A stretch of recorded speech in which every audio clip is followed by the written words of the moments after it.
Good morning, good afternoon, and good evening. Welcome to the show this week. This week we are going to talk about keyword stuffing. And no, that is not related to Thanksgiving or a podcaster's Thanksgiving.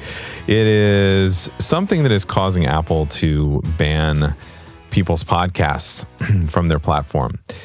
Now, up until this point, I have recommended to my clients and other podcasters that they definitely include important keywords in their titles of their shows and in their author fields even to help people find their shows. Because what we know is that Apple only allows you to search the podcast title, the episode title, and the author field in their Apple Podcasts app, in iTunes, and other things like that. So rather than complain about how Apple should just fix their search engine, I'm going to give you an explanation of what's been happening. So they're looking for people that have been gratuitously using keywords in their titles and just kicking them off of iTunes, kicking them off of Apple Podcasts. And because Apple Podcasts is still the biggest directory for podcasts, its latest number is 65% of users are using Apple devices to listen to podcasts. You don't want to get kicked off of Apple Podcasts, and you don't want to have to go through getting your podcast back up there. So let's talk about today about what you should do to avoid that happening. Now, in the past, I've recommended to people, hey, you could come up with a creative name, a funny title for your podcast, and then put a colon and say strategies for this, that, and the other thing that are keywords related to what your show is talking about. Essentially, an expanded or an extended description in a way to help people find your podcast because Apple doesn't let them search your description. Well, apparently in recent weeks and over the last month or so, Apple has just started ramping up banning people and kicking people out. So that's something that we need to fix immediately. Now, this is a problem for people who've titled their shows things like The John Smith Show. They literally have no keywords in their title unless John Smith is this fabulously popular thought leader or something like that. So they've needed to use keywords. So what needs to happen now is that your title needs to really represent what the show is about and have keywords in it if you want to be found at all. So if you're talking about parenting, you need to have parenting in the title of your show, in the simple title of your show. You can't have a glorified subtitle after a colon or a dash or anything like that anymore. You need to have those keywords in the title itself. And then the other thing I mentioned, the author title, the author field, you need to make sure that no longer are we including things like John Smith of the Washington, D.C. sports blog, including your site or including things like that in your author field, or things like John Smith, entrepreneur, blogger, online educator, things like that. We need to start removing those things from the author field. Now, I take care of this for all of my clients.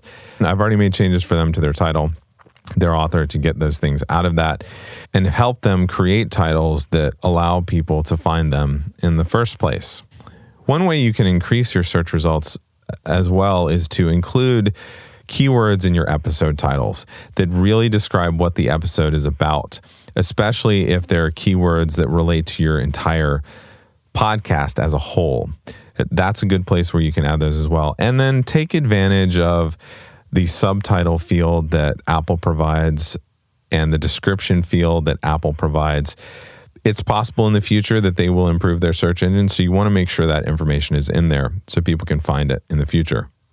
Now, I don't want to take up any more of your time today, so what I'm going to do is in the show notes, I'm going to include a link to a great article written by Seth Ressler of Jacobs Media Strategies that explains a lot of this in detail. And if you scroll down, there's also in the comments Rob Walsh from Libsyn, who is my preferred host of podcasts. Rob explains how to get your show back up in Apple's directory if you were to get banned. So take a look at that. And of course, if you have any questions or if you want any help in tweaking your title and crafting a title for your show that helps listeners find you in Apple's search engine, I would be glad to work with you. If you want to set up a free strategy call to talk about those things, all you need to do is go to dannyosmond.com/call, and you can schedule a 30-minute call with me for us to talk about those things. I'm here to help you guys out, and I want to make sure that you avoid getting kicked off of Apple's directory. It's very important. So I hope this was helpful today. Again, if you have any questions or anything like that, set up a free call with me, and I will help you through this type of thing. That's it for this week. On next week's show, I'm going to be sharing some strategies, some podcast strategies for lawyers and realtors that are specific to their industries that help them recruit clients and increase their engagement in their communities. So I look forward to seeing you then. What are you an expert at? If you have a podcast, chances are your show features your area of expertise.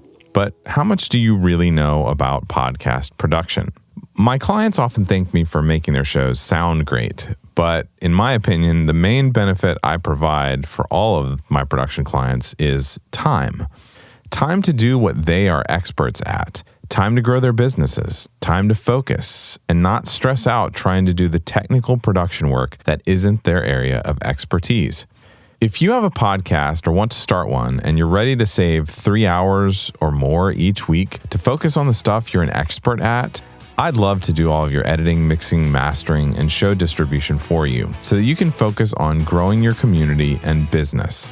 You can find out more at emeraldcitypro.com/services.